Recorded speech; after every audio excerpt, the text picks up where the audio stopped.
ایک صاحب نے سوال کیا ہے کہ روزے کے دوران میں بے ہوش ہو گیا تو ساتھیوں نے میرے منہ میں پانی ڈالا جو میرے حلق سے نیچے اتر گیا، مجھے پتہ نہیں چلا۔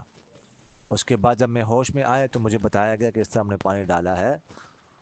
تو اب میرے لیے کیا حکم ہے؟ میرا روزہ ٹوٹ گیا کہ نہیں؟ اگر ٹوٹ گیا تو میں جو ہے وہ مغرب تک کچھ کھا پی سکتا ہوں کہ نہیں؟ دیکھیے، روزہ تو آپ کا ٹوٹ گیا، کیونکہ جب حلق سے نیچے پانی چلا گیا تو روزہ آپ کا ٹوٹ گیا، لیکن مغرب تک اب کچھ کھائیں پیئیں نہ، روزہ داروں کی طرح رہیں، روزے کی قضا بھی کرنی پڑے گی، اس کی یہ بھی ٹوٹ گیا۔ البتہ اگر تکلیف ہو، زیادہ ہو، اور روزے کو آپ کنٹینیو نہیں رکھ سکتے، جاری نہیں رکھ سکتے، کوئی دوائی وغیرہ لینا اب ضروری ہے، طبیعت زیادہ خراب ہے، تو اس وقت میں پھر دوائی لے سکتے ہیں، اور اگر اس کے لیے کچھ چیز کھانے کی ضرورت ہو تو کھا بھی سکتے ہیں۔ اگر ایسی صورتحال نہ ہو تو پھر آپ مغرب تک روزہ داروں کی طرح رہیں، اور اس کی قضا بھی کرنی پڑے گی، یہ بھی ٹوٹ گیا۔ جزاکم اللہ خیر۔